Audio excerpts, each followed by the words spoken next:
Napansin ba ninyo na yung lehitimo na merong personalidad sa impeachment complaint at kaso ni Sara Duterte sa Kongreso ay hindi nagsasalita? Ang tinutukoy ko po yung 16 na mga defense counsel, lehitimong mga abogado na kinuha ni Sara para siya ipagtanggol. Hindi sila nakikialam sa balitaktakan sa social media at sa media kasi sila ang tunay na abogado ni Sara Duterte. Pero pansin ba ninyo, yung mga abogado na hindi naman abogado ni Sara Duterte o walang personalidad sa impeachment case, ang silang maiingay na kung inyong maditinig at papakinggan sila, talagang grabe ang mga comment. Ang tingin nila walang saysayang ebidensya, walang saysayang impeachment at kung ano-ano pa. Yan po ay sa aking sariling opinyon ay panliligaw sa katotohanan. Or umeepal lang sila, operation pakilala, o nagpapakilalang sila'y magagaling. Lahat tayo entitled sa mga opinyon, kaya lang pag abogado ka, tapos maingay ka pa doon sa abogadong totoo o abogadong merong personalidad sa kaso, ay anong ibig sabihin nun? Kasi ganito po yan. Kahit sila'y abogado, kung wala ka namang personalidad sa kaso, ibig sabihin hindi ka namang konektado ron, hindi ka defense counsel, hindi ka prosecutor, wala kang kaugnayan sa kaso. Tapos sobrang ingay mo sa social media na ang pili mo'y napakagaling mo. Lahat sinasabi mong mali, ganito, ganito, ganito. Yan po ay pag-epal lang. Pero tingnan ninyo, tingnan ninyo yung lehitimong defense counsel. Wala kang maririnig halos sa kanila na nagkomento. Kasi sila ay lehitimong abogado ni Sara Duterte, kaya ang kanilang ginagawa, mag-concentrate doon sa kanilang depensa.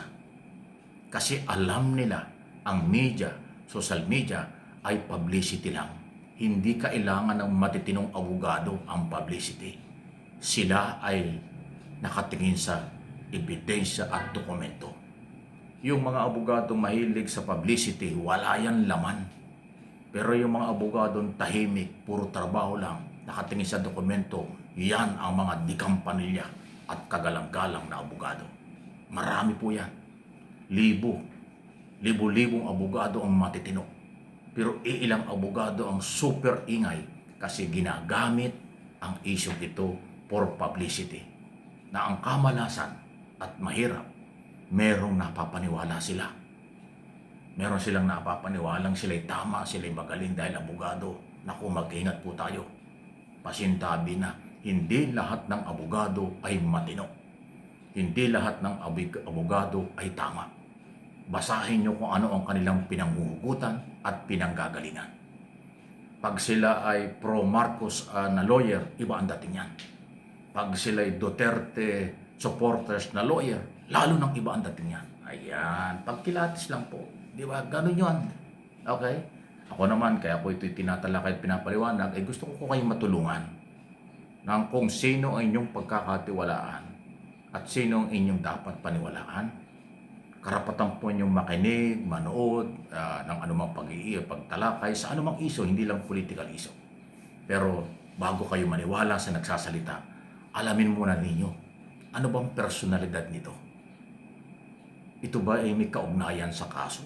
Ito ba ay may authority na magsalita? O wala? Ayun. Iba ang trabaho ng abogado kaysa sa mga political blogger o legitimate media. Ang mga lehitimong media at totoong political blogger na nagbabalita ng para sa bayan, yan ay may pinanghuhugutan, may analysis, may balita, may opinion, may interpretation sa lahat ng iso. Kasi trabaho nila yon. May personalidad sila o hindi sa kaso, pero hindi sila pwedeng pagwawalan. Dahil sila ay media, sila ay mamamayan. At yan ay alam nila ang pananagutan at limitasyon. Dahil sabi, ang media at social media, hindi yan makaka-impluensya sa kaso. Ang kanila ay pagbabalita lang kung ano ang nangyari base sa kaganapan. nagbibigay ng opinyon at paliwanag base sa totoong nangyayari.